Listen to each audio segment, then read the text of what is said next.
ദേശീയ മത്സ്യത്തൊഴിലാളി കോൺഗ്രസ് നേതൃയോഗം ഓച്ചിറ ക്ലാപ്പനയിൽ നടത്തി.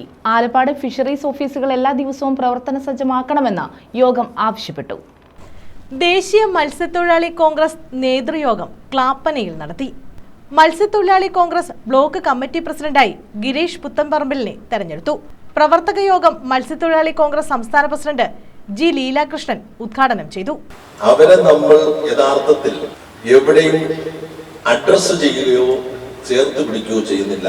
ഇതാണ് നമുക്കുള്ള പോരാട്ടം. നമ്മൾ നോക്കണം, നമ്മുടെ ഇടയിൽ ധാരാളം വ്യക്തിത്വമുള്ളവർ, നമ്മുടെ ഇടയിൽ ധാരാളം കഴിവുള്ളവരുണ്ട്. നമ്മുടെ ഇടയിൽ നിന്നും കഴിവുള്ളവരെ നമ്മൾ ചേർത്ത് പിടിക്കുവാനോ ചെറിയ ചെറിയ സാമൂഹിക ബന്ധങ്ങളെ ഓർമ്മപ്പെടുത്തുവാനോ ഇച്ചു വരുത്തി ആദരിക്കാനോ നമ്മൾ മടിക്കുന്നു. എന്താ കാര്യം എന്നറിയത്തില്ല. അതൊരു പ്രധാന വിഷയമാണ്. വിവിധ ആവശ്യങ്ങൾ ഉന്നയിച്ചുകൊണ്ട് കളക്ടറേറ്റിലേക്ക് ഒരു മാർച്ച് പ്രഖ്യാപിച്ചു. ആ മാർച്ചിൽ ഞാൻ എങ്ങനെ ആ മാർച്ച് വിജയിപ്പിക്കും എന്നതിനെ കുറിച്ച് അവർക്ക് വ്യാകുലമായ ഒരു സാഹചര്യമുണ്ട്. പക്ഷെ എന്നെ സഹായിച്ചത് എൻ്റെ ജന്മദേശമായ ആലപ്പാട്. ആരും പ്രതീക്ഷിക്കാത്ത 10 കരയോത്തിൽ നിന്നും 10 വാഹനത്തിൽ വിവിധങ്ങളായ തലത്തിലുള്ള ആൾക്കാർ കൊല്ലത്ത് വന്നു.